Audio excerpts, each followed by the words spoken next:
Hi guys, how you doing? I'm MDW and I'm back with another action figure review for you. Today I've got the Star Wars Rogue One Shoretrooper figure from SH Figuarts by Ban Dai. It's a new line that I've not had a look at before. I've seen them online again and I'm really intrigued to see what they're all about. So let's open him up and see what we think.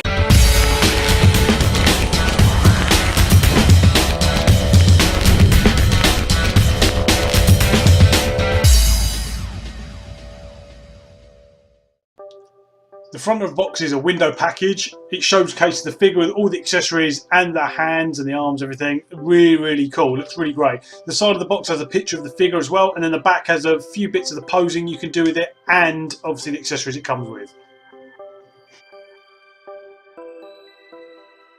Okay guys, welcome back. Thanks for joining me. So, the Figuarts Star Wars figures, they do a whole range of these figures.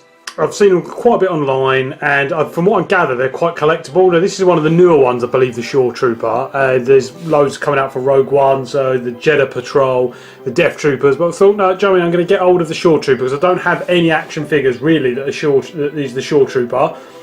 So you get in the box, and I had a look here because it's a very strange bucket design of the figure. The articulation is superb, which I'll go into in a second, but the actual design of the figure is quite interesting. So it says here, the SH Figuarts is a new standard figure series that incorporates the Ban Dai action figure art under the theme pursuing character expression through humanoid action. So I don't know whether you spent a lot of time and effort putting this together with this kind of design of figure, but he is hyper articulated. Now I'm assuming, yeah, the expression through movement is the fact that you can move this guy pretty much any way you want. So I'm going to run down the articulation quickly now. So the head, he's got a very long neck there, it's on a joint, it's on a swivel ball joint there. So it's attached to his helmet. So I go up and down, left and right, up, you know. If you do it like that, it looks quite strange, massively giraffe neck. But yeah, so you've got that entire movement there around the head. Don't know if the head's perhaps a little bit too hard of the body. I don't know. No, that's all right. Okay, so yeah, then the chest area. So you've got the torso there, so just below the chest it swivels and crunches up and down there, and then he's got a waist swivel as well. The arms are on a ball joint which move all around, but I don't know if you can see this guys, but the design of it actually is the ball joint is kind of really deep within the figure, so it's actually almost attached to kind of like a frame inside. And when you move the arm, I don't know if you can see that, but it's got like this loose bit there that kind of just moves around with the arm joint and then kind of plugs the gap. I don't know if you can see that. So yeah, it moves like that, you see, and then you put it there and you see it popping into place. There, look. Just kind of literally pops it into place and then covers the gap up. So sometimes, yeah, there you go, you see it there. So that's really interesting, really strange design, but yeah, it kind of like moves when you move it as well. So massively amount of free motion there. So you go round, up and down there. There's no problems at all. And this little thing, it just kind of pops out and just plugs the gap. So you've got that there, and then the shoulder pads are on like a little joint as well, so you can actually move the shoulder pads a little bit, which is nice touch. And then at the arm there as well, so it's got obviously the hinge joint there, and then it's the arm here swivels all the way around as well, and then the hand is on a ball joint as well, so it goes all the way around and forward and backwards as well.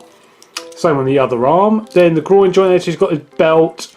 The belt doesn't move, it's kind of pretty much on there. The pouches move a little bit, and he's got, this is kind of like a softer plastic there.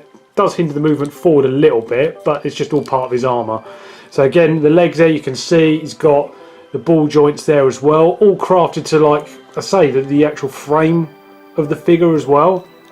It's a bit of a different design, and I say they swivel all the way around as well, so you can stand like that, crazy. And you've got the joints at the kneecap as well, which is a ball joint as well, and so that can go left and right, up and down. And then you've got the joint at the foot as well, which swivels all the way around and goes up and down a little bit. I say his armour here limits that a little bit. And then the foot as well, the toe there's got a joint there, so you can do the classic, you know, kind of running pose. I've seen with quite a lot of figures I've reviewed recently. So there's a rundown of the figure himself. Loads of movement, I say, done in a very unique way, I think. Okay guys, so let's run down the paint app on him. So yeah, pretty good, nice clean colour. I mean, you would get this with the Stormtroopers, there's not any much weathering on it. It's not going to set the world on fire, the amount of detail on it. The colouring's nice, you know, there's no splashes or splods from my one anyway, with where the paint's missed.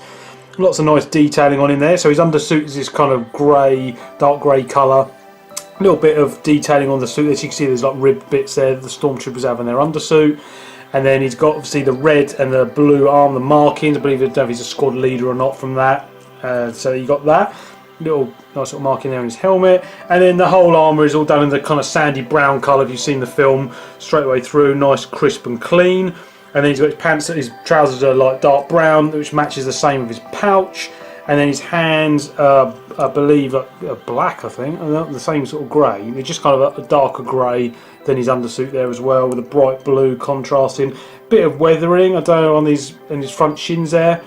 But overall, though, like I said, it's not like a massive paint job. That it doesn't really need to be, obviously, with the Stormtroopers, because they are pretty kind of, you know, 2 or 3 tonal colours with their armour.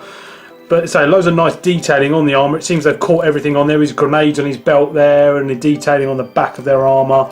Little visor there. And it's just like black, painted in black as well. Might be quite cool if it was perhaps, you know, glossy, so it could look like there was someone actually with a proper visor. But yeah, that's just me being picky as always. So yeah, there's a rundown of the colour scheme on it. Like I said, nice paint app, nice and clean, nothing spectacular, but pretty good.